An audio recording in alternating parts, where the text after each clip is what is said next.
মাছ এই মাছৰ লগত বনোৱা মাছৰ মূৰ নহয় জানো এয়া মাছৰ মূৰৰ লগত বনোৱা হ'ব কচু থুৰি বিচাৰি আহিছোঁ এয়া কচু থুৰি পাইছোঁ দেখিছে এই কোমলীয়া পাত নে মেলা পাতবোৰ এতিয়া ছিঙি ছিঙি লৈ যাম ইয়াৰ পৰা আছোঁ বহুত দূৰ আহিলোঁ বুটলি ইমানখিনি গোটালোঁ এইফালে ক'লা কচু আছে বেতনি দত সোমাই আহিছোঁ ক'লা কচু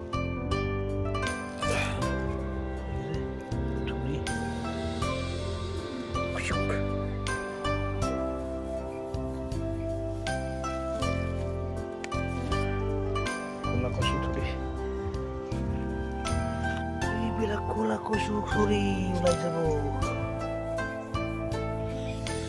বেতনি দৰা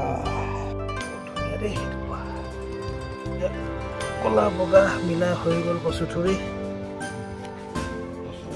মাছ মাছৰ লগত মাছৰ মূৰ নহয় জানো এয়া মাছৰ মূৰৰ লগত বনোৱা হ'ব ফ্ৰাই কৰা আছে এইফালে আলু আৰু এইফালে ধোৱা হ'ব কচু তাৰপিছত কি কৰা হ'ব আলু আৰু হেৰি বইল কৰি লৈ মাছখিনি ভাজি তাৰ লগত দি দিম আৰু মাছখিনিৰ পৰা কাঁইটটো উলিয়াই দিব এনেই ফুটোৱা হোৱালে একো নাই মানে মূৰ গাল যে সেইকাৰণে কাঁইটখিনি উলিয়াই পেলাম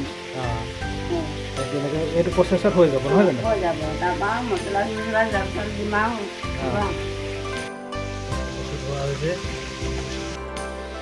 কচু আলু প্ৰেছাৰত সিজাই ল'ব আধা সিজাই লৈ পেলাই তাৰপিছত মাছত হেৰি দিম আৰু মাছত মিলাই দিলে মাছত তেল মাৰি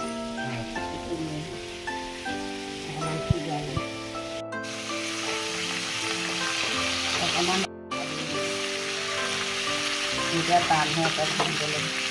আৰু কোমল হ'ব লাগিব নহয় অকণমান কোমল হ'ম তেতিয়া ভাঙি দিম কাঁইটকেইটা বৰ এইবোৰ ডাঙৰ ডাঙৰ কাঁইটবোৰ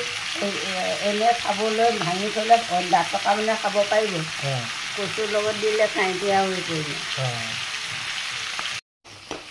মাছখিনি ওলাই পৰিব ভাঙি দিওঁ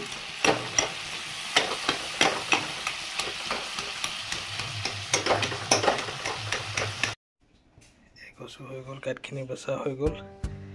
তেল মাৰিব আছে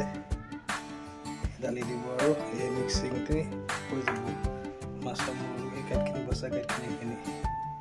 পিঁয়াজ কাটিছে পিঁয়াজ কটাৰ পিছত কি কৰিব কৈ দিয়ক তাৰপিছত এই পাচলিখিনি আদা ৰচুনৰ পেষ্ট এটা বনাব আৰু জালুক থাকিব হয়নে জালুক থাকিব তেল মাৰিছে নথকা মানুহৰ কাৰণে একো নাই কিন্তু নথকা মানুহৰ কাৰণে এইটো মানে কাঁইটখিনি গুচাই দিয়া হৈছে প্ৰচেছটো গম পালে ইমানখিনি লোকে দেখুৱাই দিলোঁ ময়ো এতিয়া ওলাই যাব লাগে পিছত দেখুৱাই আছোঁ বাই বাই